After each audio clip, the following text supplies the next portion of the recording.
শাকিব খানের গান মানেই যেন ইউটিউবে হুমড়ি খেয়ে পড়বেন ভক্ত সমর্থকরা। এটি এখন প্রচলিত নিয়ম হয়ে দাঁড়িয়েছে। তাই রসিকামার বান্ধিয়া গানের মতো প্রেমের রাজা গানটিও লুফে নিয়েছে ভক্তরা।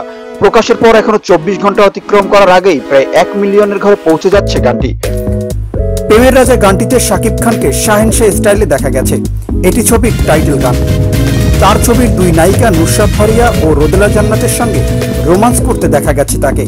কখনো নুসরাত আর কখনো রোদেলার সঙ্গে কোমর নাচাতে দেখা গেছে সুপারস্টারকে। গানের কোরিওগ্রাফারকে প্রশংসা করতেই হচ্ছে। দৃষ্টিনন্দন আর জাঁকজমকপূর্ণ সেটে চমৎকার পরিবেশনা বলতেই হবে। গানটি প্রকাশের পর থেকে প্রতি মুহূর্তে হাজার হাজার দর্শক দেখছেন প্রেমের রাজা গানটি। কমেন্টে নেতিবাচক মন্তব্য চোখে পড়েনি। পাশাপাশি শাকিব ফারিয়া আর রোদেলার লুক আর নাচের প্রশংসা করতে দেখা গেছে অনেককে। শাহেনশাহ পরিচালনা করছেন শামীম আহমেদ রনি। তিনি কথা দিয়েছেন ছবি ও গানে নতুন এক শাকিব খানকে হাজির করবেন। দর্শকদের মধ্যে তরুণ এই নির্মাতা তার কথা রেখেছেন। এর আগে টিজার প্রকাশ হলে আলোচনা শুরু হয়ে গিয়েছিল।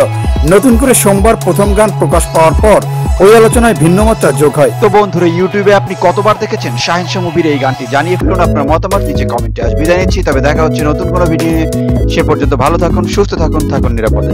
প্রিয় ভিউয়ার, ভিডিওটি ভালো লাগলে বেশি বেশি লাইক, কমেন্ট আর শেয়ার করুন। আর নতুন ভিডিওর আপডেট পেতে চ্যানেলটি এখনই সাবস্ক্রাইব করে রাখুন।